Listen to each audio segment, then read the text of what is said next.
buenas noches, sean todas y todos invitados a la emisión 1397 de Jornada Extra.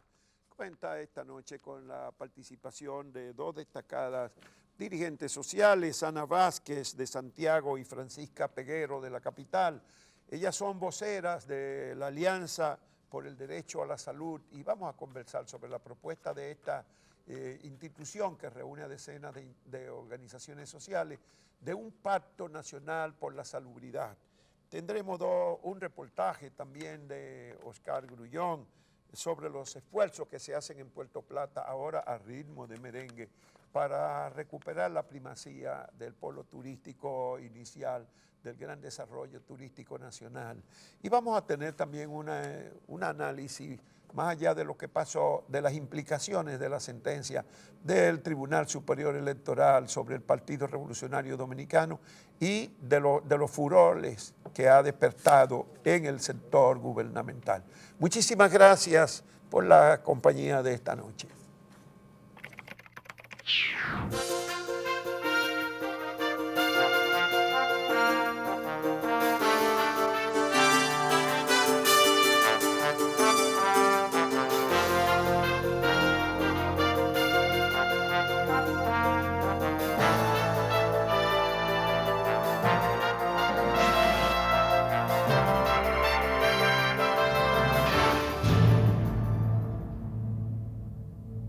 La denuncia del retiro arbitrario de la escolta del presidente del Tribunal Superior Electoral como colofón de una serie de presiones de distintas entidades del gobierno para que se variara el contenido de la sentencia que modificó, ratificando una decisión anterior, la situación del Partido Revolucionario Dominicano. Las presiones incluyeron llamadas de funcionarios y declaraciones posteriores desde el poder que recuerdan días muy oscuros.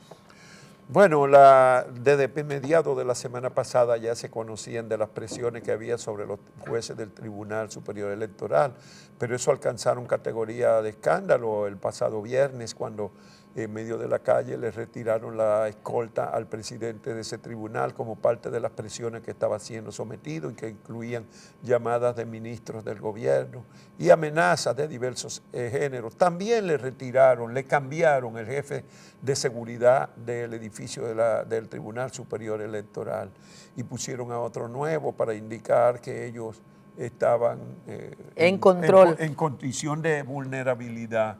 Pero los jueces emitieron su resolución el pasado lunes, aunque esa mañana el periódico Hoy había advertido en un recuadro que había una expectación por las presiones que estaba sometido el tribunal.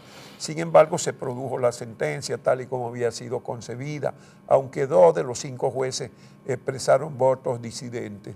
Sin embargo, la sentencia no desconoció, como algunos pretenden, la que había emitido el Tribunal Constitucional, que había verificado que en la anterior anulación que hizo el Tribunal de la Convención del PRD de diciembre del 2017, se habían aplicado criterios extraestatutarios al PRD, o sea, criterios constitucionales y de derecho, como es lo que argumentaron los impetrantes, lo que llevaron el recurso, que decían que no se había convocado oportunamente a los miembros del comité político para la reunión que dio inicio al proceso de convención, y el Tribunal Constitucional entendió que eso no estaba en los estatutos del PRD.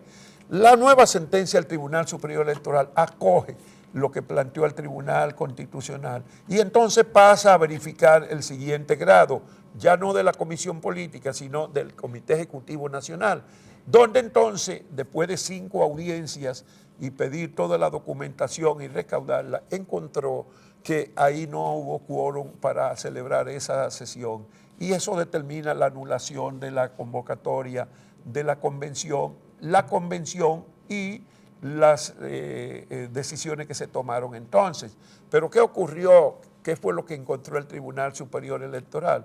Que en el listado mismo que presentó el PRD de concurrente a la reunión del Comité Ejecutivo, ya no de la Comisión Política, que fue lo que objetó el Tribunal Constitucional, en esa había una serie de nombres de personas que no firmaban, no aparecían firmantes en la lista de concurrentes, y otros 30 y tantos que aparecían como firmantes, pero que no eran miembros del Comité Ejecutivo Nacional, según la lista que el mismo PRD había entregado días antes a la Junta Central Electoral. En conclusión, se encontró que faltaban 109 votos para constituir, 109 personas para constituir el quórum, y al no haber quórum, entonces se le dio ganancia de causa a lo que objetaron exactamente, no solo la primera, la del comité político, sino que también habían objetado la reunión del comité central y la convención misma. Y todas las decisiones posteriores adoptadas en función de esas autoridades del partido, que incluyen incluso aspectos económicos. Participación Ciudadana llamó al presidente del Senado, que había pedido la interpelación de los jueces. Esa fue la otra parte del escándalo. Sí. Esa fue la otra parte del escándalo. Bueno, la otra parte del escándalo público, porque el presidente del Senado en la misma tarde reaccionó de esa manera, pidiendo la interpelación de los 3 jueces que emitieron esa sentencia, que a uno le llama la atención porque en este país se ha pedido investigación de todo y el Senado de la República, y mucho menos su presidente, no se han dado por enterados. Pero el presidente de la Cámara de Diputados, Camacho, ya adelantó que ellos van a examinar esa posibilidad. Y el bloque de diputados del PRD también dijo que iba a iniciar el proceso para interpelar y hacer un juicio político a esos atrevidos jueces que dictaminaron en contra de ellos, siguiendo una sentencia que algunos juristas, incluyendo al vicepresidente de la Fundación Institucionalidad y Justicia, han considerado impecable por lo bien hecha y bien documentada y fundamentada que se encuentra. Es un documento muy extenso de 173 páginas que incluye los 2 votos disidentes y que muchísimos periodistas pues deberían de leérselo antes de hablar, igual que muchos políticos. Tiene 123 considerando la sentencia, que abarca las primeras 79 páginas del documento. Y pues eso es mucha letra, Juan Bolívar. Es mucha letra.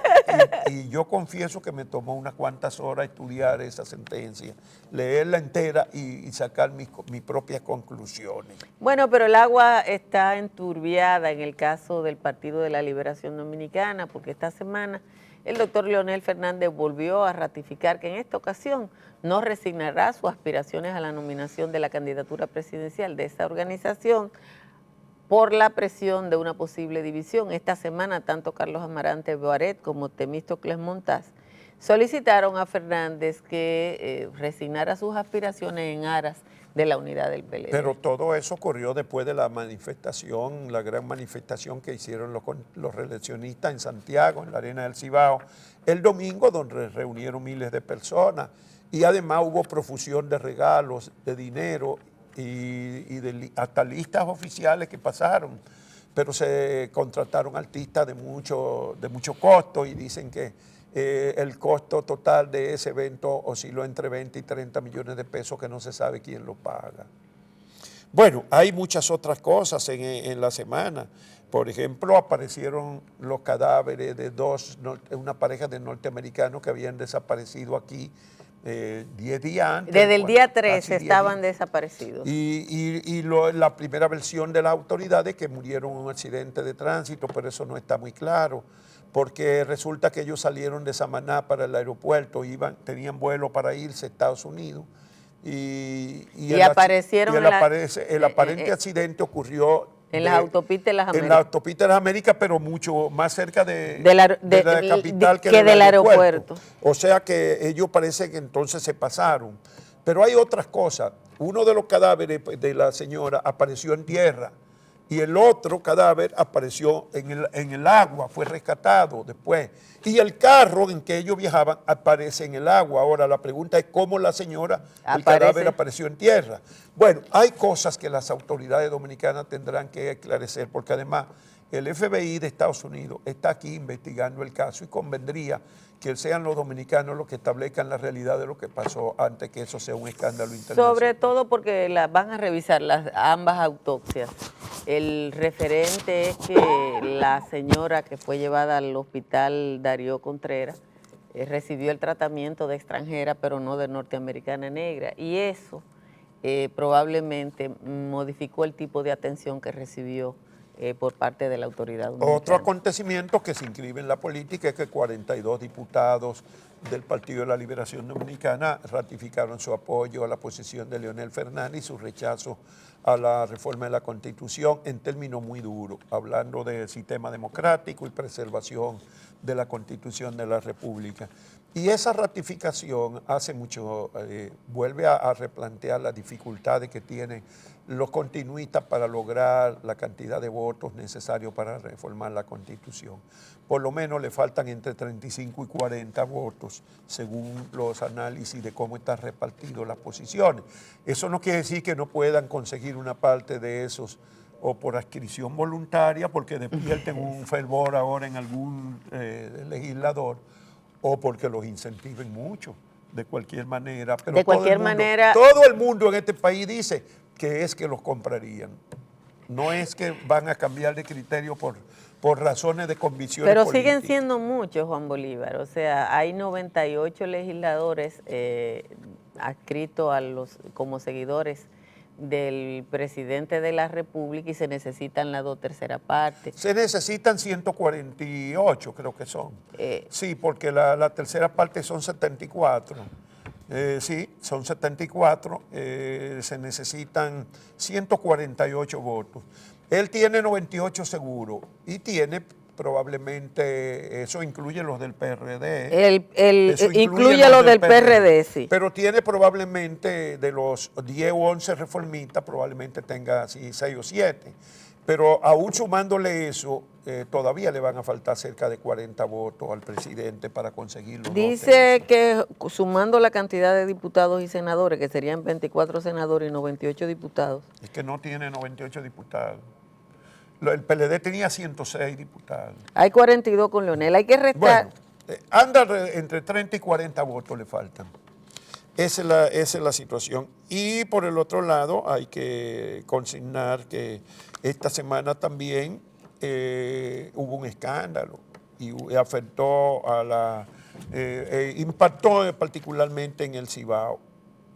En el caso de las acusaciones de pederastia contra el payaso Kelvin Núñez, él regresó desde los Estados Unidos para afrontar la situación, le conocieron medidas de coerción a final de la semana y la verdad es que es una situación en la que han ido brotando por lo menos 5 casos de niños, ya algunos adolescentes y otros adultos, que dijeron haber sido abusados por el Y el PRD, en este caso el PLD está demostrando un interés muy particular por el PRD, que ha salido a defenderlo con todos los hierros.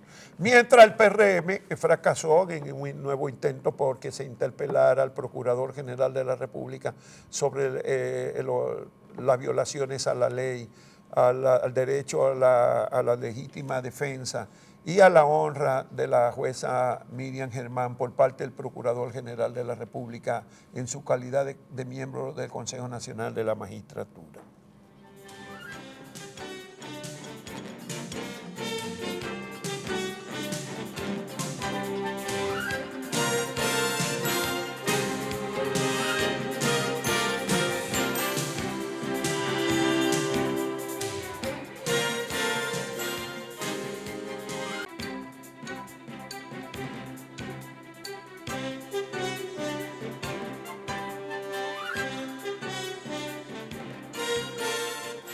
La sentencia emitida por el Tribunal Superior Electoral tiene muchas implicaciones. Primero, al interior del Partido Revolucionario Dominicano, en el proceso preelectoral que está en marcha, con miras a las primarias del mes de octubre y a las elecciones tanto municipales como congresuales y presidenciales del año próximo. Pero tiene mensajes para toda la sociedad dominicana, la reacción furibunda que ha tenido el gobierno desde antes de emitir la sentencia y lo que ha ocurrido después con la amenaza a jueces de un tribunal que además un tribunal colegiado y que está constitucionalizado, si tiene unas funciones que la Constitución dice que y lo ratifica la ley del régimen electoral, que el Tribunal Superior Electoral es el órgano encargado de dirimir los conflictos en los partidos políticos. El mensaje es duro, no solamente a ese tribunal y esos jueces que han sido intimidados y amenazados, sino que también se dirige a otras instituciones que tienen pendientes fallos importantes. No van a recibir ese mensaje lo del Tribunal Constitucional, que todavía tienen que emitir fallos sobre una decena de impugnaciones a la ley de partidos que hizo aprobar particularmente el PLD. No tiene eso, no repercute en la Junta Central Electoral, que tiene muchas decisiones importantes que tomar, como por ejemplo la de si se arrastra o no el voto de los senadores por los diputados, o las reglamentaciones de la ley general del sistema electoral, o tiene que decidir en qué consiste, cuál es la diferencia entre alianzas y coaliciones. Hay muchas implicaciones de esta presión tan descarada que se ha ejercido sobre un tribunal constitucional. Y sobre todo las presiones sobre el Tribunal Superior Electoral, que como bien dice, empezaron desde antes de conocer la sentencia, tiene que ver con la perspectiva inmediata de un proceso electoral que ya está en marcha, porque los pasos para un proceso electoral que va a tener elecciones municipales dentro de 10 meses, siendo amenazado el contencioso que va a tener que tomar decisiones sobre cualquier situación, implica una lesión muy grave a la democracia. Sí, también hay que decir que al tribunal contencioso le mandan mensajes. Claro. Sí, hay que portarse bien, como han dicho algunos articulistas y comentaristas prooficialistas, es que no se desafía al poder, y esa frase se le atribuye a Reinaldo Párez Pérez, y algunos dicen que bueno, ya fracasaron en defender a Miriam y pretender en el Consejo de la Magistratura que se cumplieran las normas, porque el poder es el poder, y van a fracasar otra vez, pero es sobre esa base que se va a erigir la nueva sociedad dominicana. Vamos a seguir en ese camino de deterioro institucional. ¿Hasta dónde llegar? Y ese también es otro mensaje que va dirigido a los que se lavaron las manos frente a los atropellos que se hicieron ahí de cara al país en el Consejo Nacional de la Magistratura. Juan Bolívar, frente a los desmanes del Consejo Nacional de la Magistratura, el doctor Guillermo Moreno escribió un artículo citando textualmente al Consejo Nacional de la Empresa Privada, pero cuando uno ve hasta dónde, por un lado la intolerancia y por otro lado la soberbia del poder del PLD se expresa frente al Tribunal Superior Electoral, también uno tiene que preguntarse hasta dónde son capaces de llegar, no solo en términos de la justicia, sino en otros aspectos de la vida nacional. Quienes tienen más que perder son los que tienen más, y los que tienen más aquí han estado muy de acuerdo cuando el Partido de la Liberación Dominicana y el poder que ejerce afecta a otras personas. Bueno, la otra implicación que tiene es hasta dónde van a llegar los continuistas, porque todos sabemos que el presidente de la República no tiene muy abierto el espacio para buscar una reelección y que lo están intentando, todo el país lo ve. Eso se declaró en el discurso del presidente del 27 de febrero, y lo que ha pasado después es una ofensiva en todo el país para buscar condicionar a la sociedad a que acepte que el presidente le pase por encima a la Constitución, o comprando los votos, que cada día parece que se le hace más difícil porque le faltan entre 35 y 40 votos. Pero no solo... O por algún otro camino no institucional, y entonces que estos son elementos preparativos para que los organismos que tuviesen que tomar decisiones sepan que se van a enfrentar al poder con todas sus consecuencias, o qué es lo que está pasando aquí. Lo que está pasando, Juan Bolívar, es que el poder absoluto corrompe de manera absoluta, y la sociedad dominicana se ha nubilado, ha sido cooptada por el Partido de la Liberación Dominicana, que controla los tres poderes del Estado y que tiene un control casi absoluto sobre los medios de comunicación.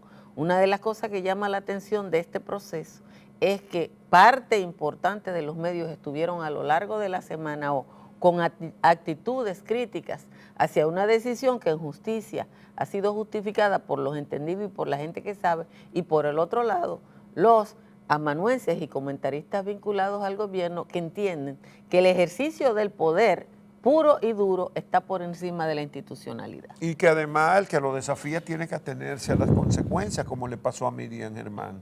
Eso, señores, eso se está escribiendo en artículos. Bueno, pero esta semana el desafío queda por delante por muchas cosas. También para el PRD, porque ¿qué va a hacer el PRD? Miren, puede recurrir otra vez al Tribunal Constitucional.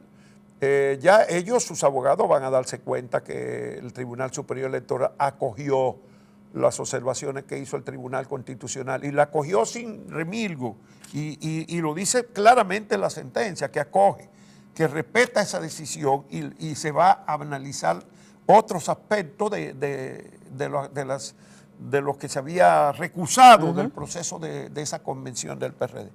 ¿Qué pueden hacer? Perder el tiempo en el Tribunal Constitucional, que se tomaría en el mejor de los casos unas cuantas semanas, siendo muy rápido. Siendo muy porque rápido, normalmente porque se esa cogen no es unos la cuantos tradición, meses. esa no es la tradición del Pero Constitucional. vamos a asumir que lo pueda despachar en algunas semanas. Nada más quedan 7 semanas para el periodo en que tienen que determinar cuáles son las candidaturas que van a ser propias y cuáles van a ser aliados. Y ese es el principal aliado del Partido de la Liberación Dominicana, el PRD. De ahí es que viene la importancia que tiene esa decisión y por qué la reacción tan furibunda, no solamente del presidente del Senado, que además es secretario general del Partido de la Liberación Dominicana y miembro del Consejo de la Magistratura, sino que también el presidente de la Cámara de Diputados, Camacho, ya adelantó que van a examinar la posibilidad de la petición de que se investigue a esos jueces atrevidos que han dado una sentencia que no corresponde con el interés político del gobierno. Todo eso, señores, tiene implicaciones graves sobre la marcha del país, sobre hacia dónde van las próximas elecciones. Y también tiene mensaje para la oposición política. Tiene mensaje para la oposición política que tienen que verse en el espejo de lo que está pasando. Cómo participar en un proceso electoral, repito, donde el organismo contencioso que tendría que tomar decisiones sobre cualquier resultado o sobre cualquier caso que se le presente posterior a los resultados, tiene, según la perspectiva del partido del poder, que estar bajo el control de ese poder. ¿Se puede participar en un proceso electoral así? Habría que preguntarle a la oposición. Bueno, no, el colmo sería que llevaran al extremo de hacer el juicio político y destituir sobre esa base ese tribunal, porque eso ya sería la declaratoria definitiva de guerra para el proceso electoral en marcha. Ya eso rompería todos los esquemas y probablemente no puede ser que sean tan tontos para escoger ese camino, porque de un momento a otro también pueden armar, darle a la oposición el aliento que no tiene para juntarse, porque hasta ahora no ha mostrado suficiente aliento. Una parte de la oposición pretende reproducir el mismo ejercicio del 2016, cuando fueron con ¿cuánto? 8 candidaturas. 8 candidaturas. 7 de oposición y la del gobierno fueron a las elecciones. El PLD llevó 13 aliados. Y el PLD se fue con 13, 14 aliados, llevó el PLD 15 con ellos. Y eso pues la verdad es que el resultado no pudo ser más desastroso, porque además el PLD no demostró ningún respeto por los recursos públicos, ni por la equidad, ni por los principios de transparencia y justeza en los procesos electorales. Y ahora, si da todas estas demostraciones, quiere decir que esta vez sí va a respetar. Esta vez sí va a haber equidad en el certamen democrático. Por supuesto que no. Y entonces eso obligaría a la oposición a plantearse de verdad un frente electoral conjunto. Bueno, ojalá que así sea y ojalá que quienes todavía tienen el discurso de no juntarse porque no quieren contaminarse, se vean en ese espejo.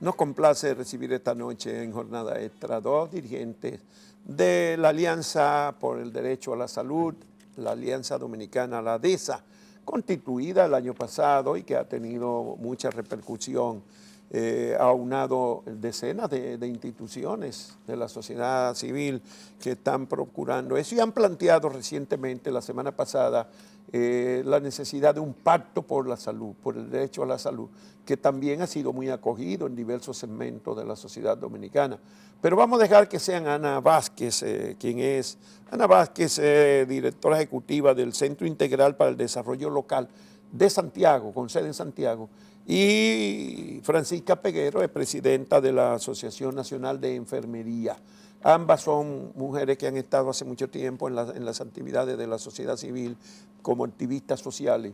Díganme, ¿qué es lo que ustedes están planteando? ¿Qué pacto es ese? Uno más, porque no se ha podido con el eléctrico ni el fiscal, y ustedes proponen un pacto por la salud. Bueno, buenas noches. ¿Cuál es el fundamento? Buenas noches, Juan Bolívar, y gracias por la invitación y abrir este espacio a la Alianza por el Derecho a la Salud, ADESA, para plantear cuáles son, digamos, nuestro llamamiento por el derecho a la salud.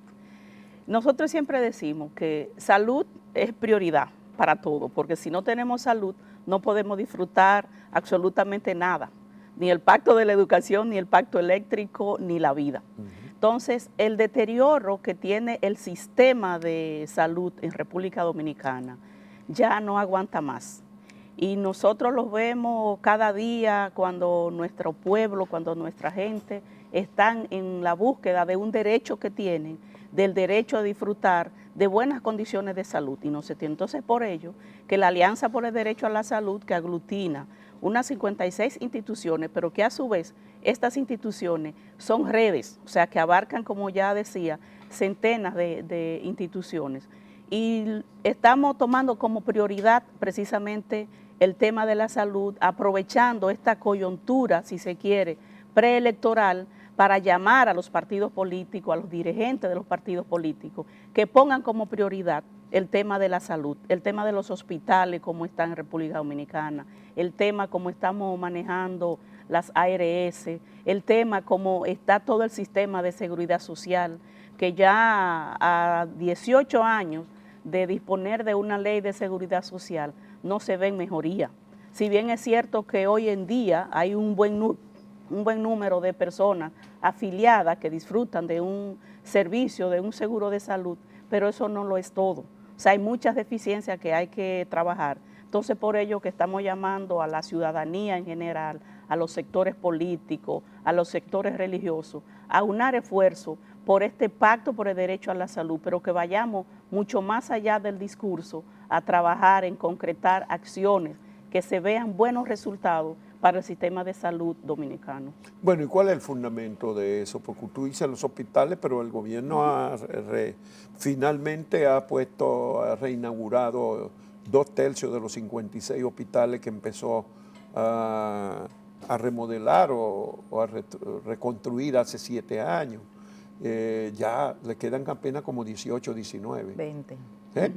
20 le faltan. Sí, le faltan. Y bueno, hay un problema que aunque no es el tema, pero hay que decir que la mayoría de esos hospitales entregados han quedado con vicios de construcción. ¿Cómo va a ser? Sí, ¿Los de ahora? Los de ahora, mira lo que pasó en equipos. Cabral Ibáez, ahora mismo. En el Cabral Ibáez ya hay vicios de construcción, ¿no? Sí, pero el Y aún se aguacero sigue que pasó, construyendo. ¿verdad? Un aguacero, hubo que desalojar todo. Ahora. En el Sí, Cabral Ibáez, el Cabral cuando Ibáez. las lluvias de final del año pasado, la parte que se había inaugurado, porque todavía se sigue trabajando y tiene más de 7 años, como ya decía, que se están desarrollando las reformas de la infraestructura del hospital, y fue un tema porque toda el área de emergencia fue rebotado de agua. Pero eso con Y el eso aguacero, fue- un solo aguacero que Sí, cayó hace sí, 8 o solito, 9 pero ¿te días. recuerdas lo del moscoso puello? Sí, pero ahora el de hace como 8 No, días, lo la del semana hospital antepasada. fue a final del año pasado, cuando recién estaba inaugurado esa parte. No, eso fue ahora, en marzo. Exactamente. En marzo fue. Con lo de los aguaceros recientes, pero que antes ya venía el Bueno, problema. ok, Entonces, pero el de tema todas es que maneras hay que una admitir parte que es, por lo menos claro, Han es verdad entregado. que todavía quedan hospitales grandes, mucho grandes por Sí. terminar, pero han mejorado los Han hospitales. mejorado, claro. La ¿El problema infraestructura de los está ahí o hay hospitales, otros indicadores de la infraestructura de los hospitales ha ido mejorando. Sí. Tal vez el equipamiento ha ido mejorando, pero el sistema todavía sigue muy mal.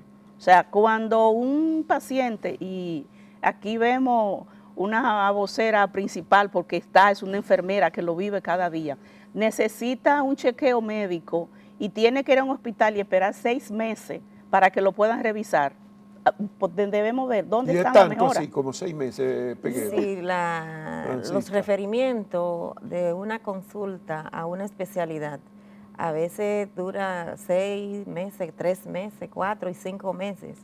Pero el fundamento esencial de esta propuesta como ADESA a los políticos, a los sectores sociales organizados, a todo el pueblo en general, tiene que ver con el derecho a la salud.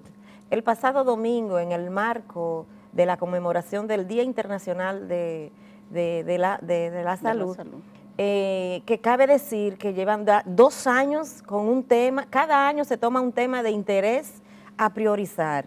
Y la Organización Mundial de la Salud en el 2018 fue universalidad de la salud para todos y todas desde su propia comunidad.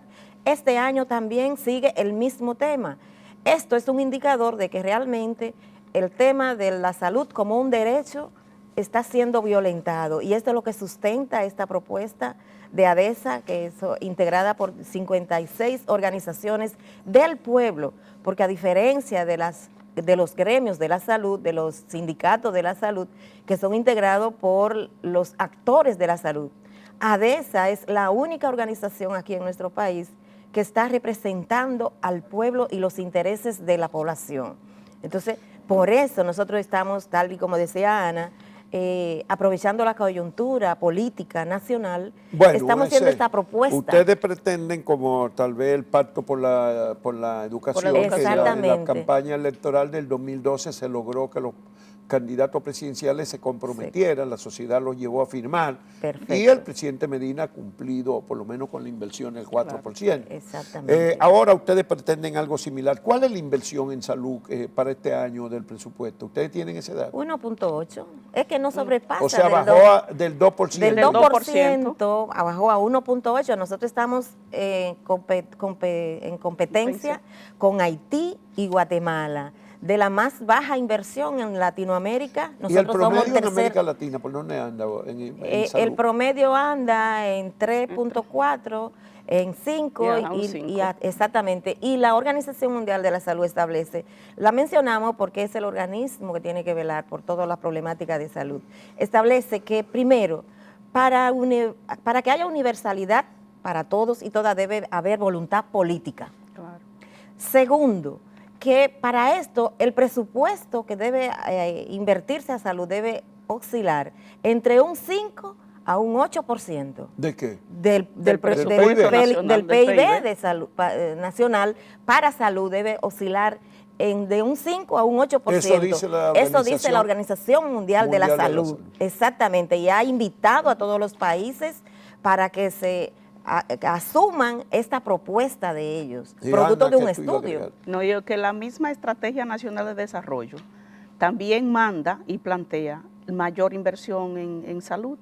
En la estrategia se dice que para el año 2019 debíamos estar en un 3.5 de inversión y no hemos llegado. Eso dice la Estrategia Nacional de Desarrollo. Pero parece que en vez de subir lo que hicimos fue que bajamos. Que bajamos, porque todavía estaba en 2%, entonces, creo que el año pasado. Sí, pero ahora está en 1.8. Entonces siempre hablamos y solicitamos, pedimos, exigimos mayor inversión, pero que esa mayor inversión se refiera sobre todo en la calidad del servicio que reciben los ciudadanos y ciudadanas. Porque ahora se puede decir, bueno, hay mucho trabajo en los hospitales, se está invirtiendo por la parte de infraestructura de los hospitales, ni siquiera en la parte de equipamiento que se requiere.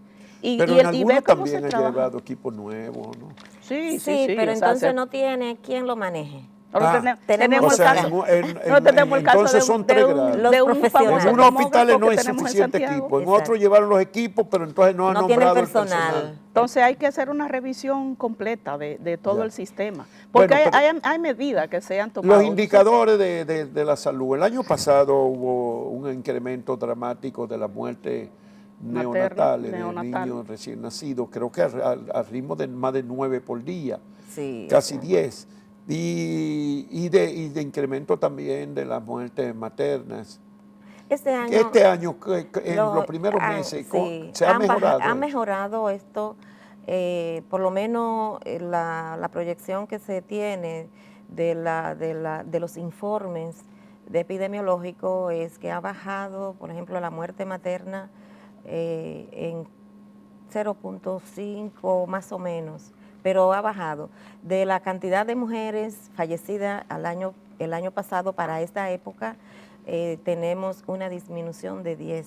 10 menos. Y el año pasado en los primeros Pero el mismo meses. periodo, o sea, En el mismo periodo. durante los primeros 3 meses. Que Y eso, se están tomando las medidas. ¿Pero cuántas han fallecido este año? Este año no tenemos los datos específicos de la muerte de Pero las saben que ha mujeres, bajado 10, pero 10 han casos bajado, menos. exactamente, Y las según el enfermedades boletín epidemiológico. epidemiológicas, las que son, digamos, permanentes, ¿cómo se dice? Por ejemplo, el dengue, sabemos El dengue. la problemática por la falta de agua. La gente tiene que acumular agua. Ahí vuelve otra vez la voluntad política de nuestros gobiernos. Aquí hay un déficit de agua, la población debe acumular el agua. Y viendo que la salud no es solo la ausencia de enfermedades, que tiene que ver con el entorno, con el ambiente, con los niveles de accesibilidad a una mejor vida, con la oportunidad de tener servicios eficientes y de calidad. Entonces, viendo esto, ahora mismo el dengue ha aumentado 10 casos más de dengue para la época, el año pasado, en el mismo periodo. En el trimestre, En el estamos hablando de todavía abrirnos 3 meses, cuenta. ¿verdad? Pero 3 meses. tenemos que ha aumentado más de un 50% con relación al año pasado para el mismo periodo los casos del dengue. Bueno, el año pasado se específicamente. había producido una reducción en relación Sí, al pero año 17. ahora hay un brote Y ahora, más. ahora Sí. volvimos a crecer. Exactamente, se está O sea que esos creciendo. parámetros no están bajo control. No. Y la leptospirosis y otras enfermedades también. La leptospirosis también. Ustedes han visto cómo andan los montones de basura que reproducen las ratas, que a través de la orina se infectan los alimentos y contamina a la gente, las personas. También ha aumentado la leptopira, la malaria también se está aumentando. Se han detectado 2 casos en este año, en este periodo. En este mes, 2 casos de malaria, que era una enfermedad también controlada.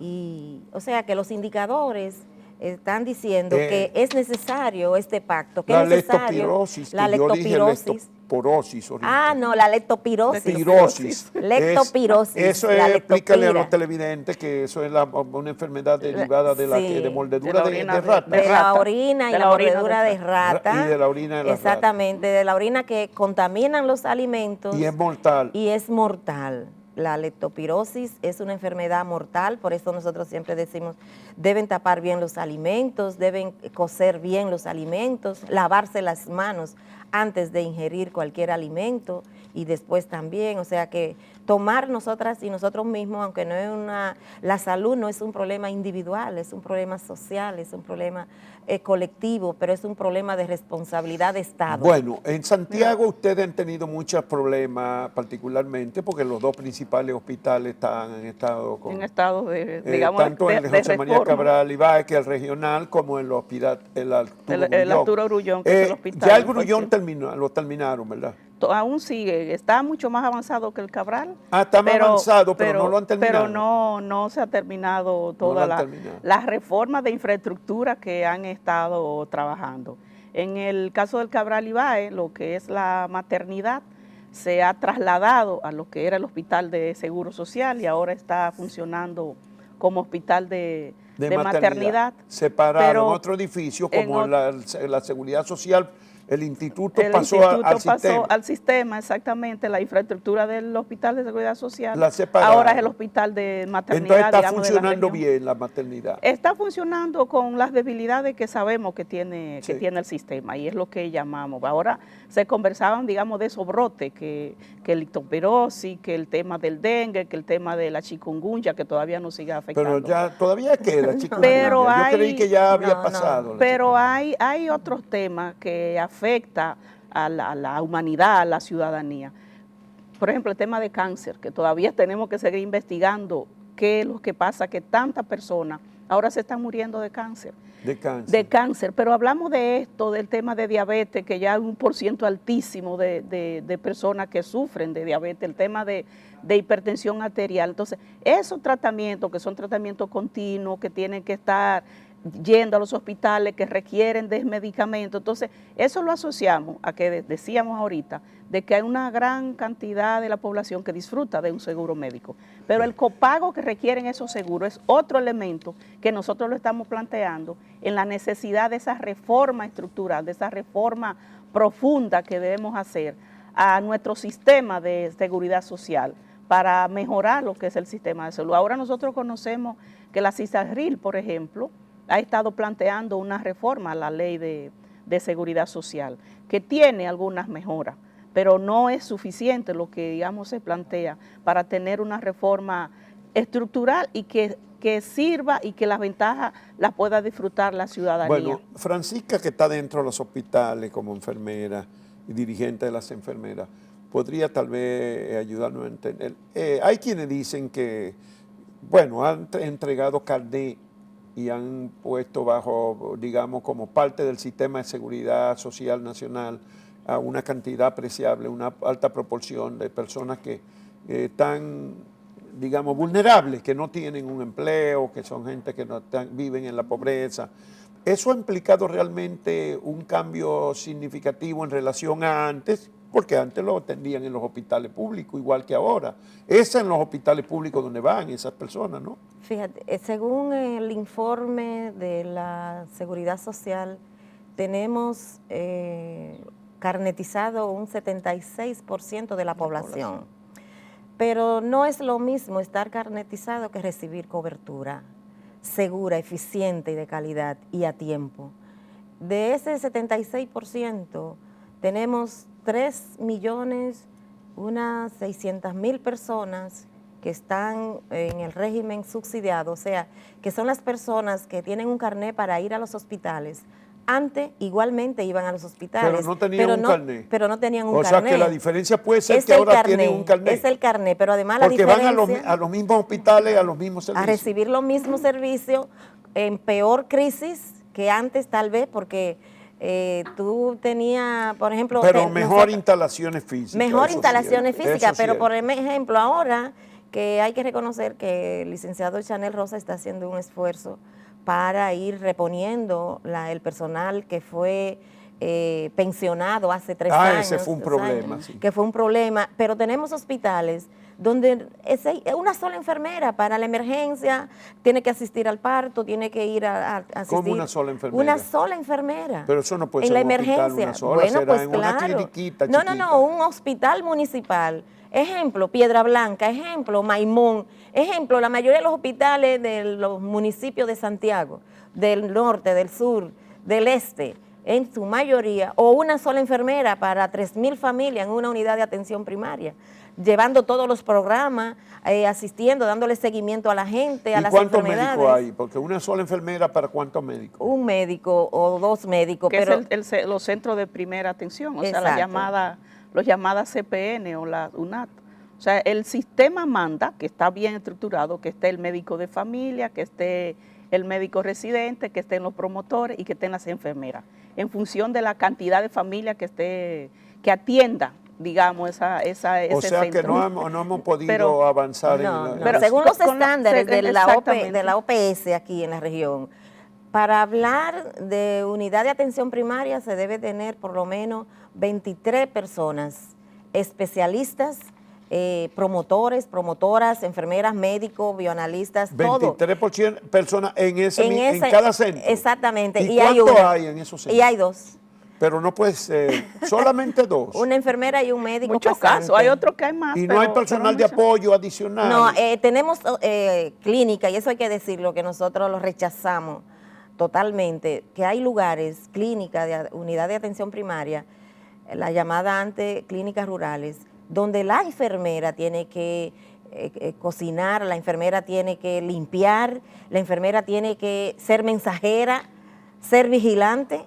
O sea que no hay más personal, no hay seguridad, no hay un personal de limpieza. ¿Y cuánto gana esa enfermera? ¿50 o 60 mil pesos? No, hombre, ni siquiera los incentivos se le han colocado a muchas por distancia, por ¿Pero cuánto gana hoy? Es una enfermera de 24 esa mil. promedio. Una enfermera de esa gana 24.000 pesos, 24.300 si auxiliar, 24.400, y si es profesional, 31.800 pesos. ¿Y todavía De la hecho, mayoría son auxiliares o ya son la mayoría son No, profesionales? tenemos un 75%, ya se habla de un 70% de auxiliares y un 30% de profesionales. Tú querías agregar No, algo, digo Ana, que de vamos hecho, a terminar, el tiempo se nos acabó. ahora ADESA precisamente está desarrollando una investigación con el tema del estado situacional, digamos, de los centros de atención de primer nivel, que ya en la próxima semana, digamos, vamos a tener los resultados, porque aunque se ha hecho una muestra muy significativa, pero ahí vamos a ver cómo es que está realmente la situación, en función de lo que manda la Ley de Seguridad Social, a lo que realmente tenemos en estos centros, que es la puerta de entrada al sistema de salud, y que ya lo hemos dicho, que tenemos que seguir mejorando. Bueno. El otro día decía precisamente el doctor Chanel, cuando preguntaban con la diferencia del seguro subsidiado, que el seguro de SENASA específicamente, y él decía, bueno, cuando una persona tiene un accidente y hay que hacer una operación por una fractura de fémur, el que tiene el seguro de SENASA se la hace inmediatamente, pero el que no tiene seguro de SENASA entonces tiene que esperar meses. Entonces uno dice, ok, hay una ventaja de que tiene el seguro de SENASA, pero el que no tiene el seguro y que está en el hospital debe tener las mismas atenciones y el mismo derecho a ser atendido inmediatamente que el que no disfrute del carnet del Bueno, seguro. pues hay muchas cosas más que discutir, Sí. pero el tiempo se nos agotó. Se nos fue, pero- Agradecimiento mucho a Francisca Peguero, que es presidenta Asonaen. de la Sociedad Nacional de De Enfermería. Enfermería. Y a Ana Vázquez, que es la directora ejecutiva del Centro Integral por el Desarrollo Local de Santiago, que han venido esta noche a conversar con nosotros. Muchas gracias, Ana, que viniste desde Santiago. Y a Gracias. Francisca también. Bueno, vamos a continuar ahora con el contenido de Jornada Extra, que queda todavía mucho.